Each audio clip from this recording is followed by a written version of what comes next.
Isang may-ari ng bahay sa Kaohsiung, nakaraang taon, pinaupa niya ang unit sa Xiaogang, ipinaupa sa isang babaeng nangungupahan. Hindi inaasahan ang babaeng nangungupahan, madalas siyang huli magbayad ng renta, pati na nagpadala ng text. Minura ang may-ari dahil sa paniningil ng renta, sinasabing kumikita siya ng hindi tama, pinagalit ang may-ari, nagpa siya sa gabi ng ika-11, pumunta sa bahay para pag-usapan, hindi inaasahan na magtatalo sila ng harapan. Sa huli, pinili ng may-ari na tawagan ang pulis. Sa huli, umalis ang nangungupahan, sa wakas, naayos ang alitan.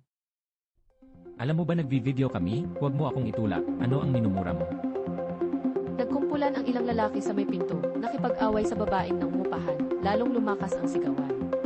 Mahalaga sa akin ang respeto, sinasabi mo wala akong konsensya, pinalayas mo ako noong bagong taon. Nagbayad ka ba? Paulit-ulit tinanong kung nagbayad na, dahil ito sa babaeng nangungupahan umuupa mula Nobyembre 11 noong nakaraang taon. Ngunit paulit-ulit hindi nagbayad, at may utang na bago pa lunar New Year, nag-text pa at minura ang may-ari. Sinabi pa sa text na walang konsensya ang may-ari sa paniningil ng renta. Hindi na nakatiis ang may-ari ng bahay, nagkita sa gabi ng ika-11, pero itinulak siya ng babae. Sa galit tumawag ng mga kaibigan, kaya napilitan silang tumawag ng pulis. Kung may sinira siya sa loob, dadaan na lang sa legal na proseso. Wala nang magagawa, ganito ang lipunan. Kapag may alitan, legal na lang.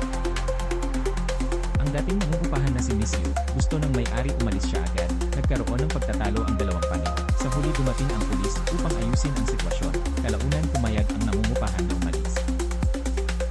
Kahit walang nagsampa ng kaso, pero kung ganitong umuupa, nakakagalit din sa may-ari. Bago magpaupa, dapat alamin ng may-ari ang background ng upa. Kung mangyari ito pagkatapos, posibleng mauwi sa proseso ng batas ang dalawang panig. Kung maantala ng 1 o 2 araw dahil sa holiday, maaari pa itong maintindihan. Ngunit kung madalas itong mangyari, magiging problema ito para sa may-ari. Mahalaga ang unang kasunduan.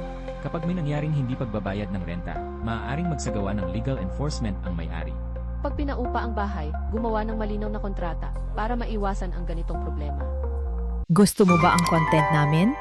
Mag-subscribe at i-follow na ang Liho TV.